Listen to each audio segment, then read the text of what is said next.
Welcome to our May 21st Board of Douglas County Commissioners 5:30 business meeting. Paper copies of the agenda are available to those here in person, and a full package is available on our website. Reviewing our agenda, first we'll consider our consent agenda. There are 7 items on that agenda. After our consent agenda, we'll have general public comment. We welcome general public comment for addressing issues not on today's agenda, but otherwise related to county business. Given our limited time and the need to have orderly and efficient meetings, we apply certain rules regarding public comments. We'll do our best to enforce these rules consistently and without regard to the point of view expressed by the speaker. Here are the rules. 1, each speaker will be limited to a total of 3 minutes of speaking time. However, we'll accept public comment of any length in writing. 2, individual speakers may not donate unused time to other speakers. 3, all comments must address topics within the jurisdiction of the County Commission. And 4, we reserve the right to mute or remove any speaker whose comments are threatening, aggressively hostile, or belligerent. Campaigning for public office during public comment period is not allowed. Please give your full name and address for our meeting minutes and address your comments to the Commission. Please also note that comments received by the Commission during our meetings do not necessarily represent the views of Douglas County government, but we value your input. We don't usually respond to general public comments on the spot, but if you leave your contact information with county staff, we'll try to get your specific questions answered. After that, we'll move to our regular agenda. There is only one item on our regular agenda, and that's the sale of bonds. For each action item, we'll hear from staff or the applicant, followed by questions from the Commission, and then open the item up for public comment relevant to that item. Once public comment is closed, we'll bring the item back to the Commission for further discussion and a vote. Lastly, recording of our meeting will be available on the county's YouTube page and website. Commissioners, is there any item on the consent agenda you'd like to have pulled for further conversation? 1.3. 1.3. Anything else, Commissioners? Okay. So remember, the public would like to have an item pulled from the consent agenda for further conversation. Anyone online, Sarah? Okay. Commissioners, take a motion for the consent agenda with the exclusion of 1.3. I move to approve consent agenda items 1.1, 1.2, 1.4, 1.5, 1.6, and 1.7. Second. Moved and seconded. All those in favor say aye. Aye. Opposed?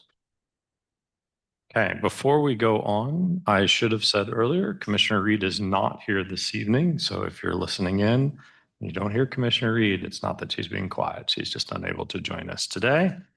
And I'll turn it over to Commissioner Dorsey. Did you have specific questions on 1.3? Yeah, I wanted more information. How many properties are we talking about? Why haven't they paid their taxes? I'm a little concerned. I don't necessarily want to kick out a 78-year-old who is in financial problem, or we're just increasing our homeless problem. So I just wanted more info. And I've also added the attorney Mark Deed who's legal counsel to the panel. So he's also available to answer questions. Cool. So currently there are 18 properties in the sale. We start this process in January. So we send the list. That list contained 118 properties. And taxpayers have the option to come in and pay that oldest year, which would be 2020, to get out of the sale. Once you reach a certain point, they have to pay the full amount. So currently there are only 18 properties. I don't have details on each individual property, just the total number of them. Okay. So you don't know where they are, if they're in Lawrence or Baldwin or Eudora? We have a list of them, but I don't know off the top of my head, who's in that home or who's living in that home, if it's rented, if it's owned, like details about the property, I don't know. And I would also add, I think things can still be resolved up until the actual sale. So last year we didn't have a sale because everything got resolved. So some folks don't pay until they get a notice like this, and then they pay. So the process continues, even if we're approving the sale, there may not be a sale. Correct. So they, like Sarah said, they have the opportunity to come in and make a payment to get those properties off. We've had situations in the past where it is kind of final minute, where someone does come in and comes up with the money, borrows it, takes a loan, whatever it is to get the taxes paid. I was going to mention something now, I just completely forgot. So I have a question. It says to consider foreclosure action on real estate delinquencies more than 3 years past due. Do we currently have a policy that extends past 3 years past due? We don't. We always start with the 3 years and kind of move from there. So next year we'll go back to 2021 and start that process. Okay, so this would be like our first policy because we don't currently have a policy in place. We don't have a policy about holding off on the sales. We're just following statute by what statute tells us that we need to do with the delinquent taxes on them. Oh, I remember my last point. Our attorneys do work with these taxpayers. They reach out to them, they send them letters. So, we've sent obviously tax bills for the past 5 years. So this isn't the first time they're hearing about this. They've been contacted. Mark does a good job. They try to talk on the phone with everybody. So they're aware of it. They know kind of what's going on, and hopefully that gives them enough time to come up with the funds to either pay the 2020s or to later on pay the full bill. Mark, have you been in contact with all the 18 parties? We've sent letters to all of them, 2 letters actually. I don't know that I personally spoke with all 18 of the folks. I know several have called in. Several of those folks that have called in have paid. I'll tell you, they primarily want to ask the question of when is the petition going to get filed? And just to clarify a couple things, and I know I'm probably a new face to everybody, all the commissioners, I just want to clarify something. This resolution is authorizing the county counselor to initiate the judicial foreclosure process. So it's not to, this resolution will lead eventually to a tax sale, but it's basically the authorization for the county counselor to file a petition in the district court, naming all the property owners and everyone who has an interest in the properties as defendants in that lawsuit. And so it will proceed in the court system, the foreclosure of the lien. It's not something that we would just do right after this resolution gets passed, if that makes sense. Do we know the total value of the outstanding taxes? Yes. I have a list from the treasurer's office of all 18 properties showing the amounts due through May 15th of this month, and that's what we're going to include in the petition. That number is, and I have not calculated that number, but one thing to keep in mind, the way the statutes work in Kansas, while we can not foreclose on homestead property until it's 3 years past due from the bid-in procedure that occurs in the year it becomes delinquent. Once we do file the lawsuit, we then must collect all the delinquent taxes. So the taxpayers that I've talked to on the phone that call in and are asking for when we're going to file the petition understand that. And just using as an example, if they owe $1,000 or let's say $5,000 for 2020 and they're delinquent, but they're also delinquent in 21, 22, 23, and 24, they know that once we file the petition, their bill to avoid the foreclosure is not $5,000, it's now $25,000. So when we do file the petition, we will be seeking and frankly have to seek all of the past due taxes. Thanks.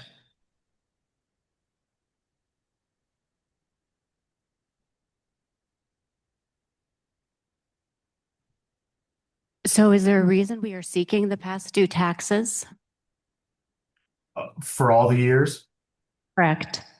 Because Kansas has what's called a one action rule. And I haven't, I'm happy to research this and provide more information if necessary. But the short answer is, once we're moving to foreclose, we have to include all of the causes of action that we would have, which would be all the past due debt. And secondly, and probably more importantly, the reason why we have to include them all is the idea here is to sell this property and give the purchaser clear title. And if we only foreclose on the 2022 tax year, those other taxes are still due and are still a lien on the property.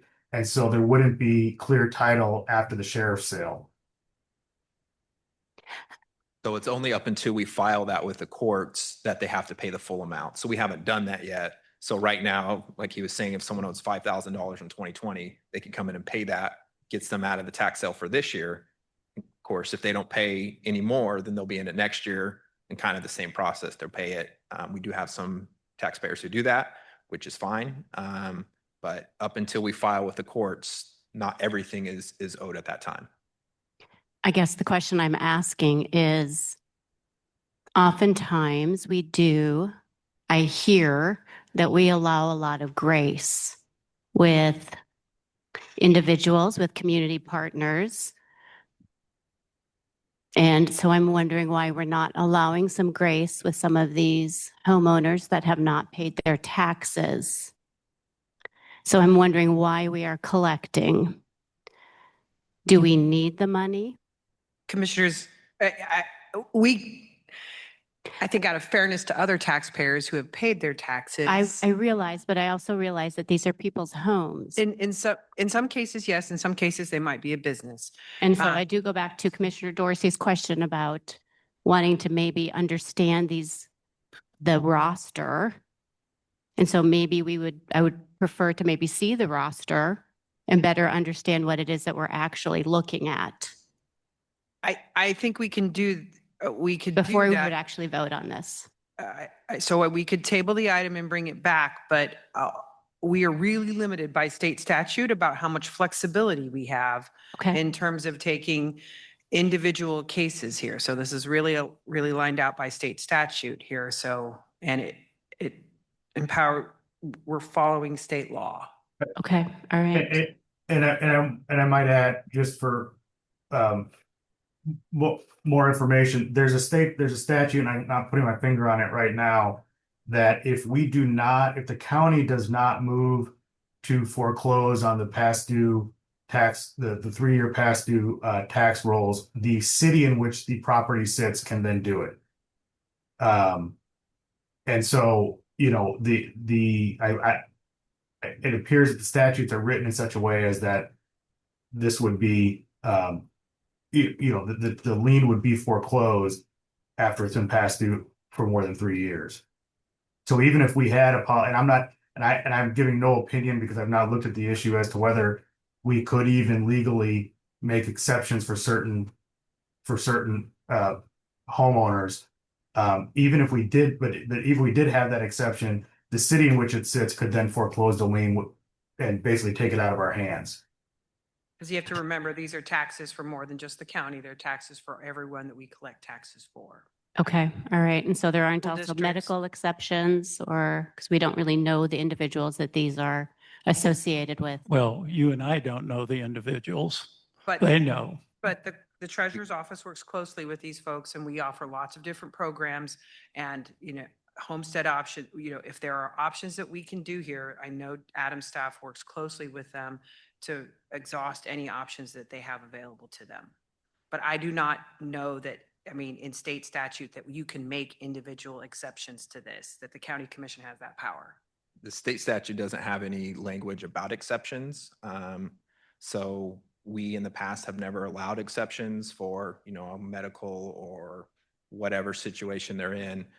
We just kind of proceed on with the tax sale. Yeah, my concern is we're putting 18, 78-year-olds out on the street and our homeless population goes up by 18. And that's not always the case. It's Well, not- I know, but I don't know that. I have no data. And generally, we don't, because this becomes part of a public packet, and anything that comes to the county commission is part of a public packet, we don't generally share that information in advance in a public packet, because these folks still have an opportunity to resolve this issue. So when it eventually is noticed, it goes into the paper of record, but I don't want to publish that to the commission at this point because there's still a possibility for them to resolve that. And I know the treasurer's office works closely to make sure if there are options available to try to address that, and that's the role of the treasurer. But the price that they have to pay is going up considerably once we approve this, right? Not until it's actually, the lawsuit is actually filed. So this is just the beginning of that procedure process. There's still opportunity for folks to come through this process and pay a year before it actually gets filed. Oh, I thought I understood that. That's why once- he wants to know. He says that's what the people want to know, what that date is that it's actually filed on. Mark, do you have an idea when that will be filed with the courts? Estimation? Yeah, so we've got the petition drafted. I mean, once we get the resolution passed, I mean, we'd be ready to file it within a week. But certainly, no later than early June. Adam or Mark, could you answer this question? I think you already did, but can you reiterate how many properties went all the way to foreclosure for tax sale last year? 0. Last year, there was one property that went all the way through. We decided not to go through with the sale because we didn't feel like it was worth paying attorneys and paying sale and paying all those fees for one property.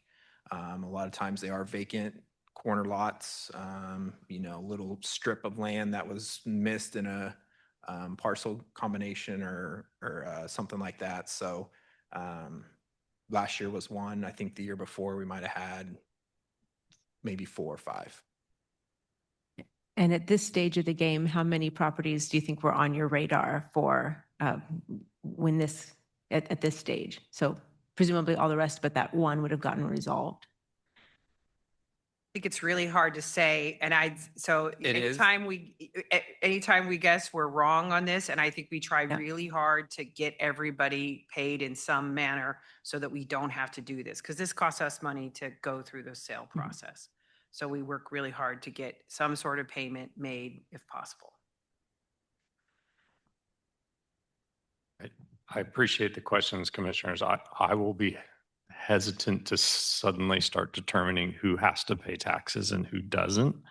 I think especially considering that we collect taxes for so many taxing jurisdictions, I think I trust the treasurer is doing the job he's set to do and working with those individual landowners to pay their property taxes. It's encouraging that it does sound like sometimes there are property owners who want to hold off paying taxes all the way until the very end or until this petition happens. So I'll just share that I appreciate the work that you're doing, Adam, and talking to those and working with them. At this point, they're 3 years past due. You sent multiple letters, and I think this process shows that we have to follow that statute accurately, and I think we'll get into a little bit of dangerous territory, commissioners, if we start saying, well, let's look at each one and start to make judgments on whether they should be paying or not. And I don't know that that's what any commissioner said, but I think that would, if we were starting to look at the list, what criteria we're using to determine who should pay. And I don't think there's any statute that allows us to do that. I would just say I've, through my personal life, not through this, been attached to a couple of properties that have had this process, and they have been resolved and resolved appropriately. I mean, I have no qualms with that. I mean, even siding with them, it was fair. It was very fair. So I think often they do get resolved through this process for a variety of reasons, and not always. Anyway, I don't want to share it. There is a lot of privacy, that needs to go with this until it shows up in the paper. People are, allowed to have their privacy with this. So we follow state statute. There's just not a lot of wiggle room here with it. And I know the treasurer will work with anything that seems to be an outlier for any reason. Adam, thank you. I really appreciate you taking the time to have this conversation with us. You're welcome. This is definitely not the funnest part of my job. Going through this process is My first time was not great, just because you do see individuals kind of in a home for several years, and you don't know their situation, you don't know what's going on, and having to sell their home is not a great thing to do. But following that statute is I think kind of what we have to do. So thank you. Okay, thank you for explaining it. There's no other questions. Commissioners will take public comment on this item. Would anybody like to provide public comment? Anyone online, Sarah? Okay, we'll bring it back to the commission for motions. I move to approve resolution number 25-21, directing the county councilor to institute judicial tax foreclosure action in the District Court of Douglas County on real estate delinquencies more than 3 years past due as per KSA statute 79-2801.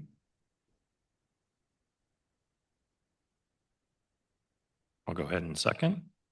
Any further discussion? All those in favor say aye. Aye. Opposed? Passes 4-0. All right, we'll move to general public comment. Does anyone here like to provide general public comment? You may step to the podium. There is a sign-in sheet there. You're welcome to sign in before your comments or after. We just want to get your name and address for our minutes. Thank you. 2 items. It's John Ems, Lawrence, and Elroy. I've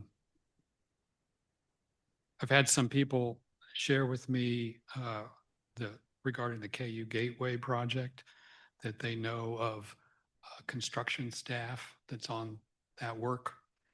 And there's discussion, scuttlebutt, that the sewer system is not sized appropriately for the projected population, so that upstream or downstream through the sewer from that project could be a problem.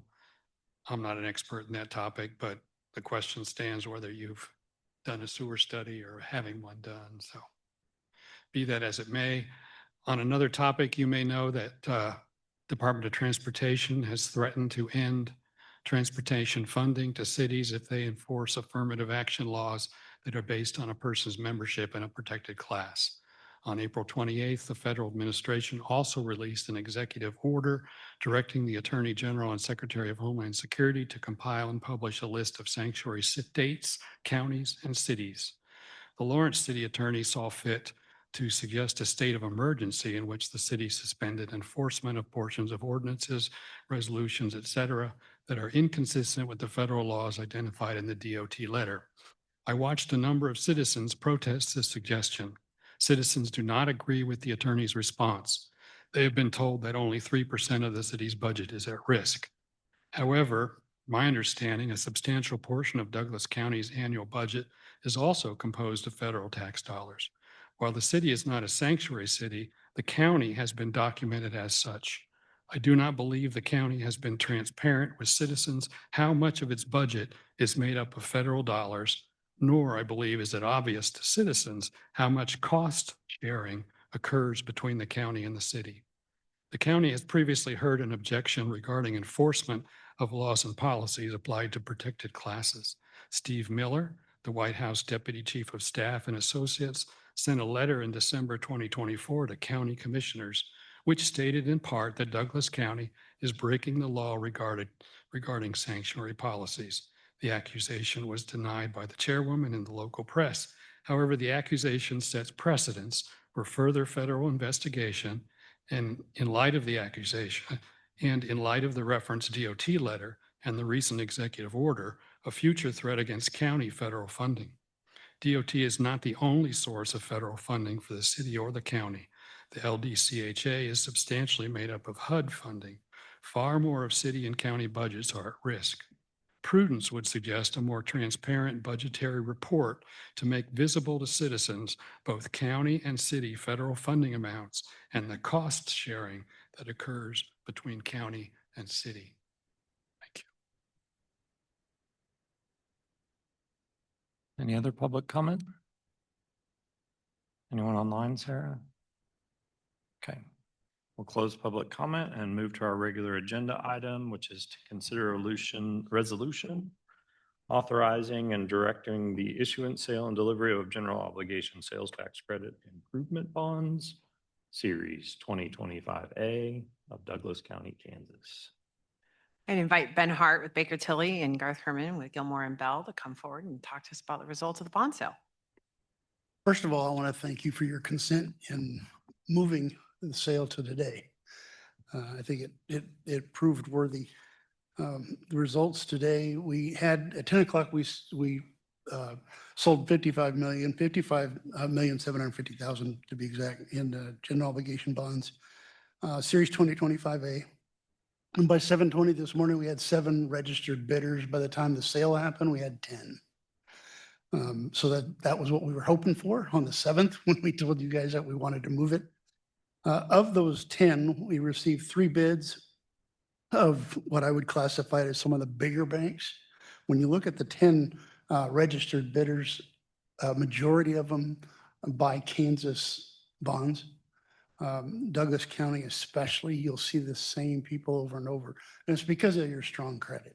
They know Douglas County, they've bought your bonds before, and you continue to do a wonderful job. But it's this really strong credit that's out there.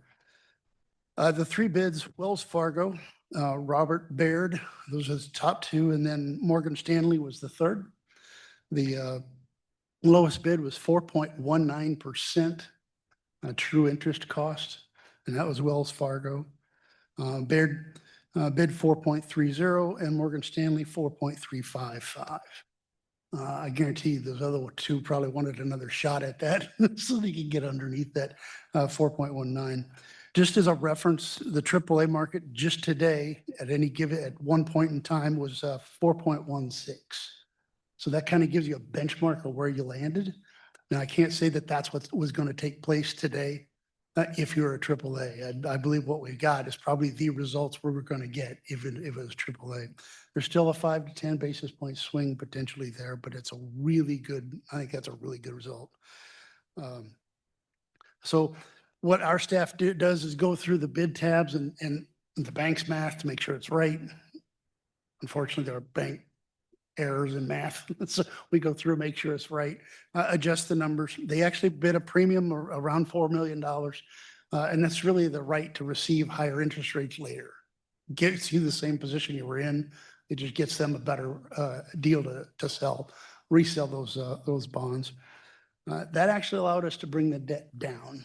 So we were going to the market with 55, we came out with 51 plus cash that they threw into the project. So between the bonds, the premium, and what you're already authorizing into the project is going to be 60 million in total. And then of course, cost of issuance was on top of that. I can say the beginning of April, the bond market had a blip, and I swear it was a 2-day blip that went underneath 4 and came back up. Right at the end of April, really close to our date, those rates went up to around 4.25. If not higher, they were jumping 4.4. Dropped again, and it's steadily just inching up a little by little. And the end of today, it was up again. But I think since we hit at 10 o'clock, we've probably got the best deal we were going to get. And that was really good news. We use Muni Platform, which is a publication service that says we've got bonds to sell. Here's what the deal is. That went out to 2,317 different views. 588 of those views downloaded the preliminary official statement, the actual document that we produce. I think that is one of the other reasons we had 10 bidders that bid on that sale. So it was a very good sale, in my opinion. We would recommend approval for Wells Fargo for the rate. Garth's here if you've got any questions on the law side. Good evening, Commissioners. Garth Herman with Gilmore and Bell, the county's bond counsel. Ben did a great job kind of explaining the process and the actions that happened today. I really don't have much to add to that, other than the item before you is the bond resolution that formally awards the sale of the bonds to Wells Fargo based on their best bid. It also contains the final principal amounts based on, like Ben said, with the downsize due to the premium. So it has the final principal amounts, final interest rates, final repayment schedule. Just as a reminder with our revised schedule, the closing of the bonds is scheduled to occur on June 11th. So that is the day when Wells Fargo will actually wire the purchase price of the bonds to the county's bank account in exchange for receipt of the bonds on that day. No county commission action will be necessary on that day. The bond resolution authorizes all actions to be taken. My firm, working with Ben and his team at Baker Tilly, as well as county finance staff, will verify when all the funds have been received, and then we will alert all the parties that the bond issue has been closed. So with that being said, I'll pause for any questions. Thank you both. Any questions, commissioners? I have questions, but it's for county staff, not for the bond guys. Questions now, if you want? Yeah. Once we get the money on June 11th, you said, does that go into a restricted account and then construction bills are paid out of that, or is it just mingled in with all of our other cash? It's moved into the capital improvement fund, and it'll start being expended. Okay, if due to the construction schedule, we don't need some of that money for a while, will we do short-term investments on that? Adam could talk about that. Again, yes. So what I'll do is I'll work with Brooke to get kind of a payment schedule. And so with that money, what we'll kind of do is set up those short-term investments. So if we have, $10 million going out in April or in August, we'll make that investment to around August. That way we have those funds available. That way we can kind of transfer it back into our account, and then it can be paid out through AP. We do anticipate spending all these funds by the end of 2027. Yeah, so they'll be pretty short investments, but we will definitely, any money that we have coming in, we'll make sure those are invested in into some short-term, most likely treasury bonds, because those are the easiest and consistent. So, Thank you. Any other questions? Okay, we'll open this up for public comment. Thank you very much. Does anyone who'd like to provide public comment on this item? Anyone online, Sarah? Okay, we'll bring it back up to the commission.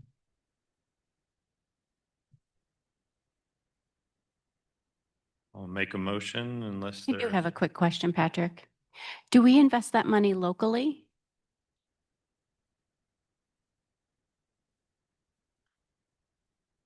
So we'll use a local bank, so a bank that has a branch here in Lawrence or in Douglas County. But most likely with this, we'll do treasury bonds. So those mature usually Tuesdays and Thursdays. So we always know when they're going to mature. But the bank is always a local bank here in Douglas County. Okay, thank you. Yep. Thank you, Commissioner Anderson. Sorry if I jumped the gun there. All right, I make a motion to approve a resolution authorizing and directing the issuance, sales, and delivery of general obligation sales tax improvement bonds, Series 2025A of Douglas County, Kansas, providing for the levy and collection of an annual tax for the purpose of paying the principal and interest on said bonds as they become due, making certain covenants and agreements to provide for the payment and security thereof, and authorizing certain other documents and actions continued therewith. I second. Moved and seconded. Any further discussion? All those in favor say aye. Aye. Opposed? Passes 4-0. Thank you very much. Appreciate your work on that. We'll move on. That finishes our regular agenda items. We'll move on to appointments. I don't think we have any appointments this evening. Did I I don't miss? have, I have some coming to you, but I have not given you any yet. Thank you. We'll move on to miscellaneous items. And we'll start with Sarah's memo. Thank Need you, to press the Commissioner. button. Yeah, Okay, just really? Okay, yeah, thanks. Let me pull it up. Let me move fast enough. I didn't have it up. Commissioners, just some updated dates of different things coming on. Wanted to make sure everyone knew that we've launched our new Energy Hub webpage. as this is an online resource to help residents and businesses, nonprofits navigate relevant financial incentives and tools for energy upgrades, including weatherization and efficiency improvements. So this was a key goal of Adapt Douglas County. And so we were able to get that going live. I did include the information, the formal notice from the City of Lawrence on the KU Gateway Star Bond District information, and that is attached. Commissioners, next week, we do have a work session on Lawrence Douglas County Fire Medical's budget starting at 4 o'clock. And Commissioners, I stand for any questions. Thank you, Sarah. Commissioners, any questions or miscellaneous items? So Commissioner Anderson and I were part of a DC trip a few weeks ago and have been also following up with some of the staffers that we talked to with our federal delegation. And I've always struggled with like, what is the value of these trips and what's the return on investment for these trips? And I think that this year, even though we don't have a lot of like specific action to show for our conversations, I think having built some relationships and I should back up and say that these trips are members, the city, the county, KU, and the Chamber of Commerce, and the Chamber of Commerce organizes this. So much of that is kind of economic development related, the topics that we talk about there. But over these years, which we've been going since COVID, like we've built some relationships.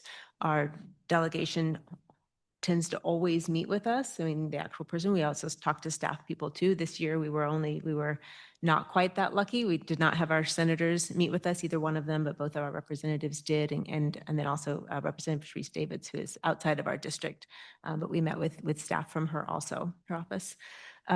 We usually come with kind of a bucket list of topics, but because there's such a large coalition that goes, we have to kind of pare down and kind of stick with things that are likely actionable by the folks that we're talking to.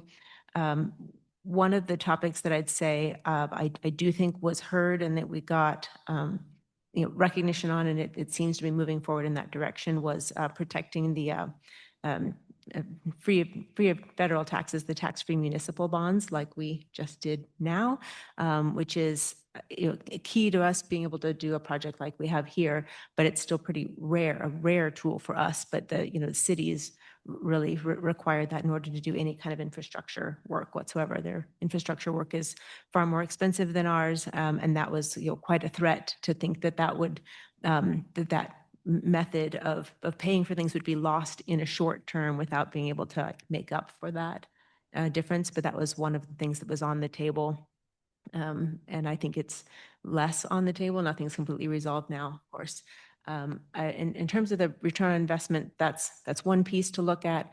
I would also say over the last year and a half or so, the KU Innovation Park has secured some dollars for that Phase 4 building that they're doing, and that was through Jerry Moran, Senator Moran, who was quite involved with that project. I think to the tune of $66 million. I think that was to help fund that. Dollars supporting entrepreneurship in Douglas County and specifically businesses that are growing out of KU research, which is really exciting. And the airport, the Lawrence Airport. Again, these are not specific to the county, but they're all kind of part of our ecosystem here. Had received $660,000 for some upgrades, some needed upgrades for safety and such. So, say we don't always get. I always feel like there are things I'd like to talk about that we don't get to. It goes very fast. You're lucky to get 10 minutes in the room with each person. And so you really kind of condense it into that time. And then I've gotten staff member emails and have gotten some responses there.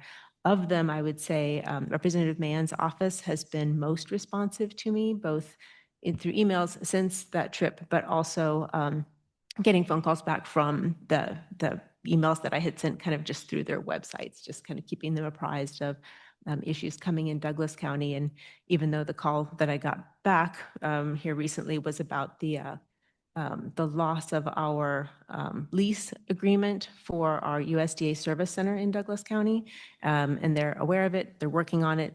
They're committed to keeping an office open in Douglas County. They didn't have any answers, but they were kind of looking into, I believe Douglas County was the only one that got folded into that. And it was not that because of being targeted, it was just that the kind of lease it was, that the GSA leases were as a blanket cut or suspended, I should say, which has left our conservation district, our Natural Resource Conservation Service, and our Farm Service Agency in limbo as far as where they will operate. So just letting them know that, you know, some of these blanket decisions have real impacts for local people, in this case, local farmers. So they're paying attention to that. But also at the same time, I get to say that, like, you know, any hiccups in the Medicare and Medicaid system will really tank our ability to provide support for our, you know, through Bert Nash, through mental health, for, you know, homelessness prevention, like some of these things that, you know, we're making progress on. And we've talked with our federal delegation about every year that we've been there, that some of those decisions would be really devastating for us, especially in the short term, without a chance to pivot or make other choices. So I talked a lot. Commissioner Anderson, I don't know if you want to kind of tag in on things that we talked about or your experience. Yeah, absolutely. Well, I found it quite valuable. Obviously, it was my first time to attend.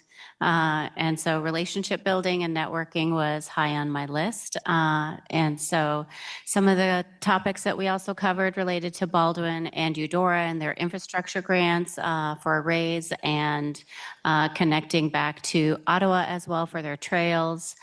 We really honed on the importance of wellness and health and physical fitness, and connecting back to Lawrence and their trails as well. But we also talked a lot. Alex was with us too. Can you remind me Alex's last name? And I don't know an Alice.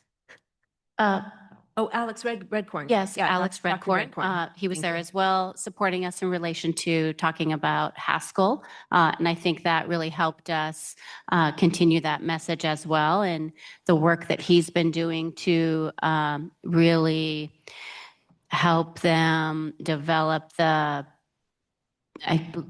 basically the tribal, they're basically developing a new tribal document basically for funding for Haskell, and it's still in the works.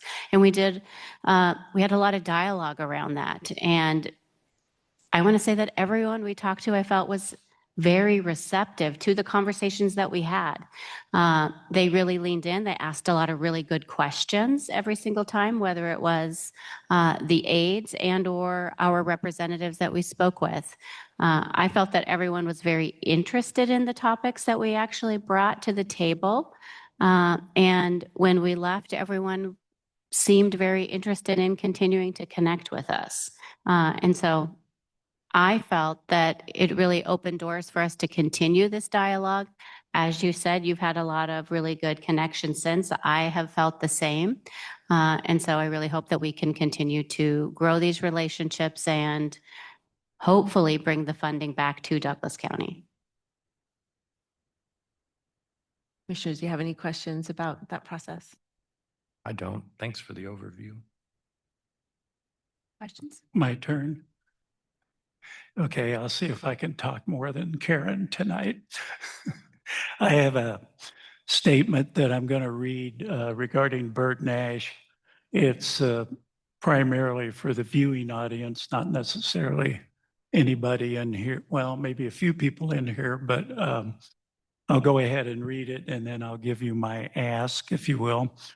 The Bert Nash Center has been a trailblazer in Kansas, leading the way in the implementation of the CCBHC model and earning certification as one of the first in the state.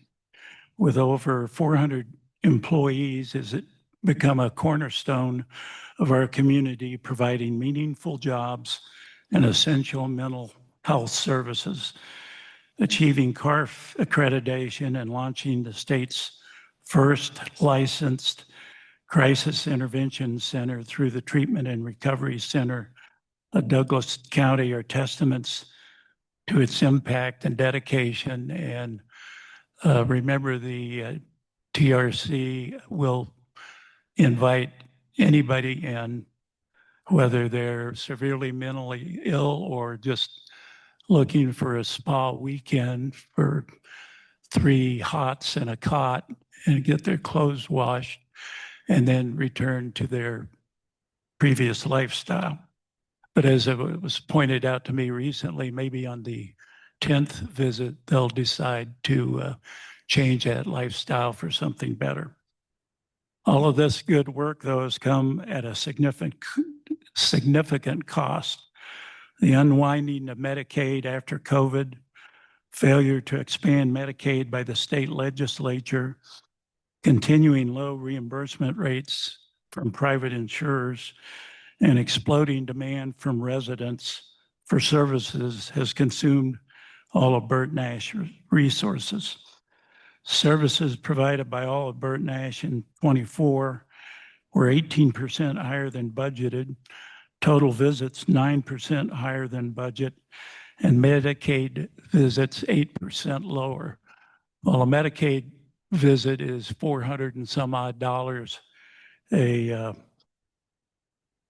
18% higher than forecast number is usually $0 to $125 or $150 if they have private insurance. So you can see the dichotomy there. We're losing a lot of money from Medicaid, but our non-Medicaid visits are up. Center has exhausted its financial resources and now faces a critical moment where its future sustainability is at risk. Without immediate intervention, it will lead to reductions in workforce and services, jeopardizing the lives of both providers and those in need of care. I wrote that sentence 3 or 4 weeks ago.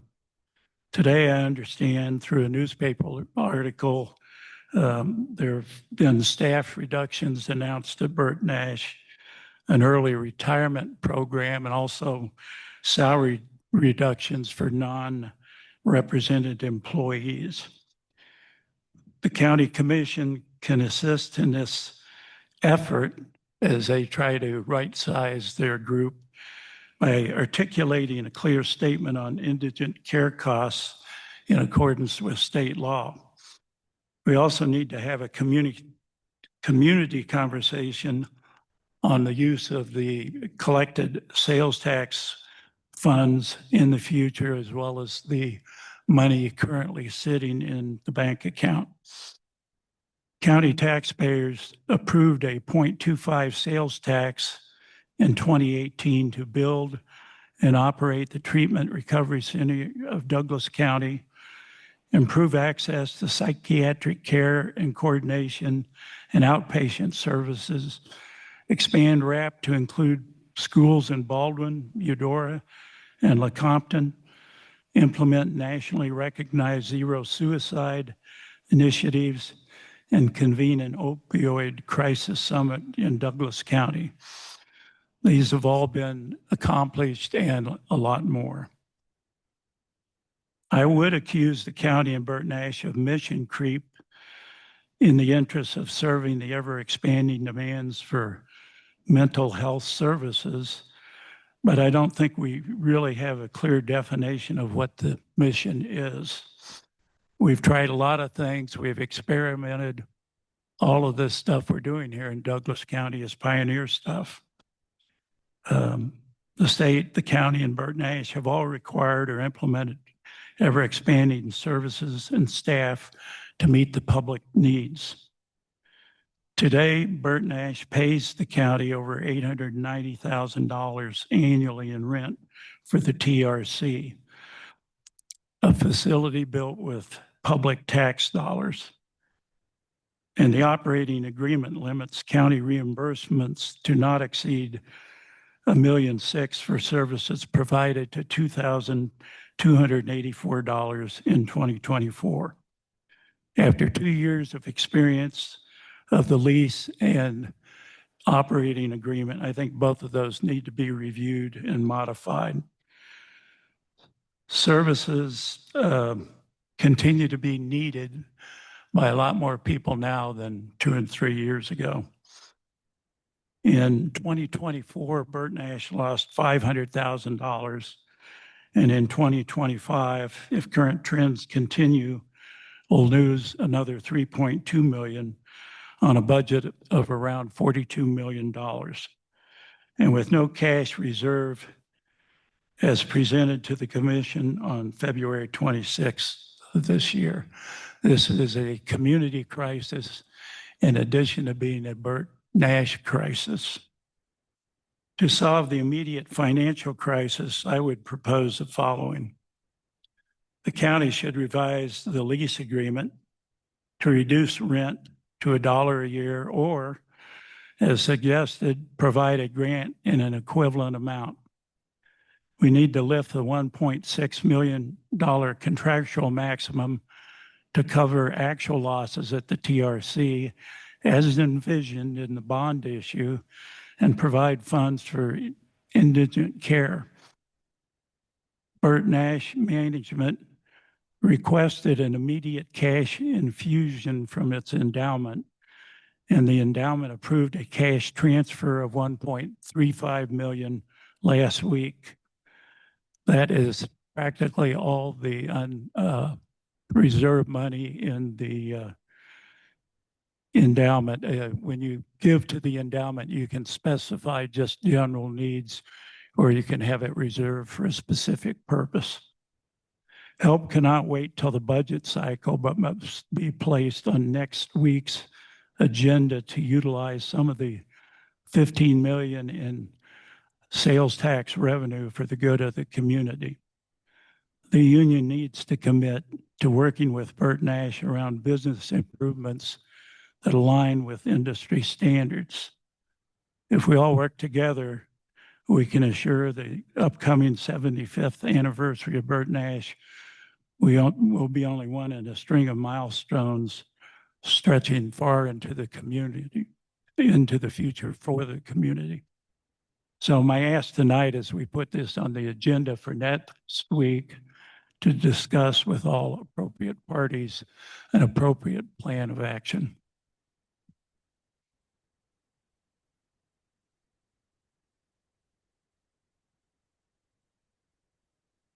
So Bert Nash has a director and a board and an endowment and a lot of supporters, and they have not asked for this. I'm great to have them come and be and have a public conversation if they're ready to have a public conversation. I did notice that at their Pioneer Celebration, they said nothing about these issues. So some of this is their story. They haven't asked us for these steps. And I think some of those, I think you'll find they're good reasons why. I'm very happy to have them come and talk. I'm very uncomfortable to talk about their finances without them here to explain things or give a counterpoint. That's why I'm suggesting we do it next week. So thank you for that, Commissioner Dorsey. I appreciate that statement. One of the things that you're talking about that I heard you say in there is how we're using the behavioral sales tax fund. And I don't know that we've gone through that here as a commission, what the plan is for how we use that fund and ongoing expenses through that. I think that might be a good, I knew we were going to do it during the budget overview. That's part of that. But, maybe that would be the first step, is sort of understand all the pockets of what we're using the behavioral sales tax fund currently and what the plans are for that. Because I do agree with Commissioner Willie. We haven't heard a request from Bert Nash at this point, but I think it's important to figure out what our resources are and how we have committed those resources and what the plans are for those resources before we, because while Bert Nash is a very important partner, they're not the only partner that we're working with. And I think you said that in your comments in this space. We've had this sales tax since 2019. And before I was a county commissioner, I went to see a member of the public sitting in the audience about the plan. And I have yet to see a good plan on how that money is spent. And that's why we have 15 million in the bank. I want to push back a little bit on that. Each year in the budget process, commissioners create a plan for how the operating funds are spent, and that is outlined in the budget under the behavioral health projects.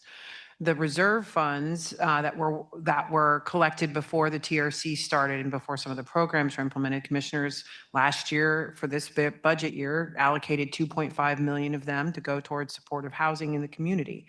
The direction we've had this conversation with previous commissions. We haven't had it with the new commission. And we can certainly do that. It was something I was planning to do as a part of budget, but we can try to be ready earlier if that's something the commissioners want us to do. But I would push back a little bit on the notion that we don't have a plan for how the funds are set. Every year in the budget process, we establish a plan, and the commissioners have designated, in the past, the practice was to designate those funds for capital projects for one-time expenses. So that was the direction I was following as the administrator. Karen said we haven't seen a request from Bert Nash. Has anybody on staff seen one? Well, they have made budget a request. budget request, and they will include in that request. They are requesting some funds for 2025. You had a presentation on that in February as a commission on their current financial situation. Without direction from the commission to do something different, I was routing those requests through the budget process. If the commissioners would like to do something different, you need to give me that direction. That's what I'm asking us to do, something different. So I need a majority of the commission to direct me to do that differently.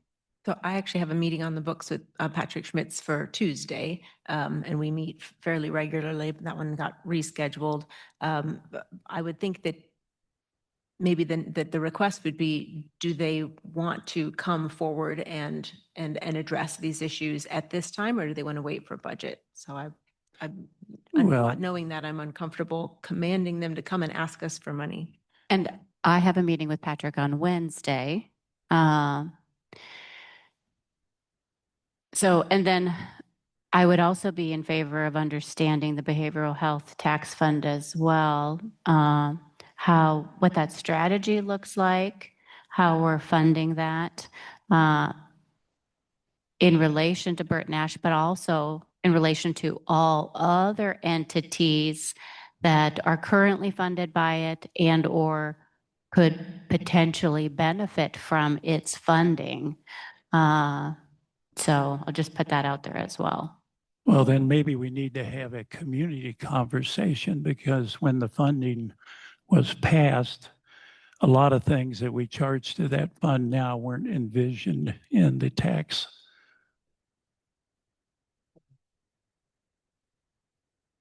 I think the community conversation happens each year at budget time. That's the community conversation. And I think our roles as elected officials is to listen to that community, and as a representative government, bring those ideas forward. So I am a little nervous about, well, let me rephrase that. I'm more than a little nervous about creating a request essentially a month, a little more than a month before our budget process, from a longtime community partner that's aware of how we do our budget requests. I want to make sure that we follow a process. I understand that this is crisis, but I think we have a lot of community partners. You, I think, mentioned one. There was an article in the paper about Douglas County CASA. That's a community partner. And I think I want to be cautious about creating a budget process before the budget process, or an emergency budget process, because I don't think that is recognizing all of the stressors that are happening to all of the community partners out there. If staff feels like, I don't know if in a week or in 2 weeks, they could give us a bit of an overview. I've heard two commissioners say that maybe a bit of an overview of the behavioral health sales tax budget, what the goals were. I disagree with Commissioner Dorsey that I don't think our goals have gotten away from what they were I was trying to pull up the specific language that was in the referendum. I don't think they've gotten away from that. That's been the job of the commissioners since it was passed, to make sure it meets that language. We have given money for additional projects. Last year, we gave a little over 2 million to Bert Nash for a capital project, which we haven't seen any progress on, to my knowledge. So I guess I'm comfortable staying in our space right now and understanding how we're spending our money. I'm not comfortable with directing Bert Nash to come here and make a request just yet. I'd like for us to go through our behavioral sales tax It's practice. not our money, it's taxpayer money. Fair enough. Yes. Thank you for that correction. But it is our job to allocate it. And we were elected to do that. So if you wanted to just have an overview of how the 2025 allocations of the Behavioral Health Sales Tax Fund were allocated and how those sources and uses, because it's also important to note that property tax dollars also go into this fund. So we could probably get a review of that together for next week. I'm looking at Bob. It's really tight because technically I have to have that agenda set tomorrow, but we don't meet on the 4th. So I mean, I'd prefer to do it on the 11th, but I know that that's further out than where commissioners would like to be perhaps. But we could certainly give you, and that's when I was going to do it anyway. That's the budget over preview. So I was going to go into more detail at the budget preview about how, what the sources and uses of that fund are and what is currently allocated out of them. So you tell us what time, what date works best for you all. So I know we have budget overview as a work session topic. Mhm. And maybe it sounds like maybe there's larger discussion needed for the behavioral health sales tax piece of it, or behavioral health budget, which includes also the property tax dollars. Maybe that becomes a regular agenda item so that it's not time constrained within the hour to do budget overview and that's just a thought. And if not all commissioners need an overview, and I mean, I could be wrong, I would be happy meeting with Bob to get that overview if that's appropriate. I think it's fine to do, since we want to make sure the community understands that we're all on the same page. I Mhm. think it's fine for us to go into a deeper dive on that. I think staff, if we're looking at the 11th, why don't you let us kind of figure out how much time I need for the preview, the budget preview at this point. If I need 2 meetings, if I need the work session at 4, and then we do this as a part of the, deeper dive at 5:30, we could do that. And then that would make perfect sense to do it at the meeting on the 11th in one of those 2 ways. I think that, I know that's further out than what's requested, but it also gives at least those of us that kind of have some opportunities already kind of lined up with Bert Nash to have some conversations from their point of view, and then also kind of be prepared for this, bigger picture of, that's one partner within this ecosystem that is funded through that budget. I'm confused. I thought Bert Nash and Bob Tryansky have been meeting regularly over the last month on things.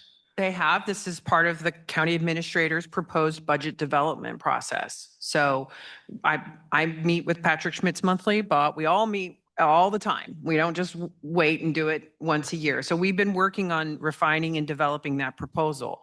It's not finalized. My budget is not finalized. I do not have revenue numbers for property tax at this point. But that's not coming out of property tax. It's coming out of sales tax.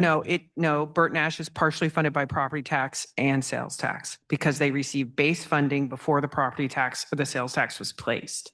So they get both property and sales tax. Well, we could change that and just give them all sales tax and move somebody else to property tax. I think that's a great discussion for budget time. Yeah, it's hard to do that in isolation without knowing what the other factors involved in the budget are.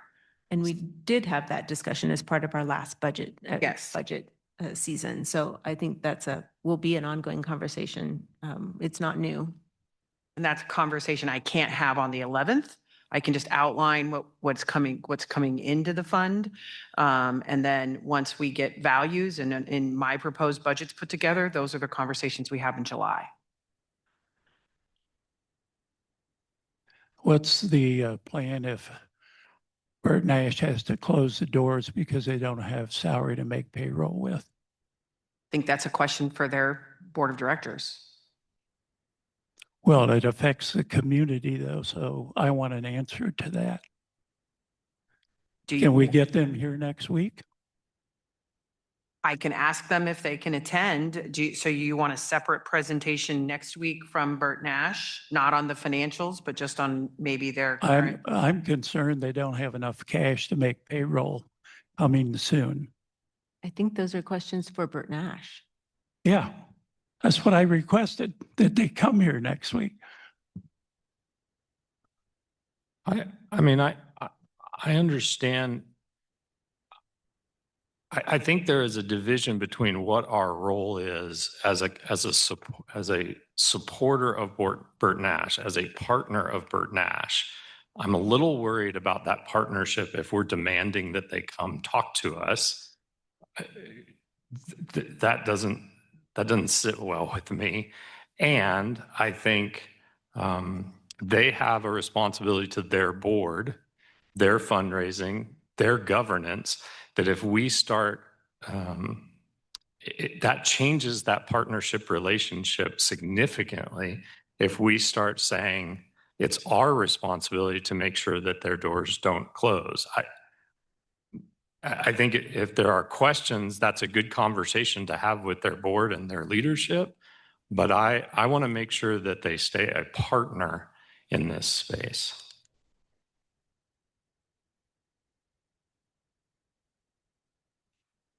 So I'm trying to get a sense of where we are, commissioners. I'm sort of feeling like there is consensus to have staff to provide some presentation to us on at least the 25 budget and maybe like a little bit of back history too. I know that's not what you had planned, but a little bit of how we've done that in the past, how we've decided to use, it's been called the savings fund, or what we have in the, what I would call one-time money, and be very cautious about spending that. I feel like there's consensus on that. Is there consensus to call Bert Nash here next week, as Commissioner Dorsey has requested, to answer to us for where they are with their budget? Well, I personally am meeting with them meeting with Patrick Schmitz on Tuesday. I met with the board chair a week and a half ago. I'm happy to ask if that's something that the board, that Patrick Schmitz as director is interested in at this time, or if that puts them in a even stranger position. I don't want to speak for them. I think that's my concern. These are all things that we will have full disclosure of as through our budget process. Do they want to come next week and talk about it? Maybe they do, but I think I can ask. I think it's very quick for them to turn around and put something on our agenda in a day. Well, also, yeah. So that's what I mean. I could reach out to Patrick Schmitz and see if they want to come next week, but I have to know I need to know tomorrow, because we begin finalizing the agenda for next week tomorrow. So I can reach out and see if he wants to have a if he wants to come update us on their current situation. But I need more time for a financial discussion of the budget and the Behavioral Health Projects Fund. And I heard, and to give that history, I would need till the 11th for that if we're not meeting on the 4th. And I also meet with Patrick on Wednesday. And being that it does not seem appropriate to demand a partner to come here and talk about their current financial woes, I wonder if it's more appropriate to ask a current partner to give us an update on their current funding and where or how they have spent the funding that they have received in the current fiscal period. Is that something that? How would that, I don't know, maybe it would be different. Maybe there's been dramatic changes since the last time, was that February. February? Okay. So, I mean, again, if they're just coming to present the same thing they presented in And I don't know. February, Yeah. I don't know that it's any different. I mean, we did hear that there were financial challenges happening at Bert Nash at that February. Being that there Work was session. news today, so maybe due to the information that was in the news today, maybe there is a significant update since February. I mean, I can call Patrick Schmitz tomorrow and see if they want to present an update for the for next week for the 28th. But I want to be clear, that would just be an update from Bert Nash. You wouldn't be expecting anything from staff at this point in terms of the budget or the or our current 2025 behavioral health project spend. Is that what I'm hearing? And then on the 11th, when we do the budget overview and preview, we would go into a deeper conversation around the Behavioral Health Projects Fund and the history behind that. I'm okay with that. And if Patrick Schmitz is not ready, if they're not ready for a presentation on the 28th, I'll let you all know, and they won't be on the agenda for the 28th. So I want to leave that in their hands to see if they want to come make that presentation. If they would rather have more time, I'll work with them on scheduling it at their earliest available opportunity. I would suggest if they announce layoffs, early retirement, and salary cuts, things have changed since February 26th. So their next board meeting is on June the 20th at 7:30 in the morning, and they are public meetings. Are we going to allow public comment at those meetings this year? It's their meeting. Their meeting. Their board meeting is June the 20th at 7:30 in the morning for Bert Nash. Let's see. In the boardroom at Bert Nash. So the public is always available. It's a public meeting. Okay. Do you have clear direction, Sarah? I believe so. Okay. Okay. Okay. Any other items, commissioners? Thank you for that Thank you. discussion. Yes. If there's none, we are adjourned.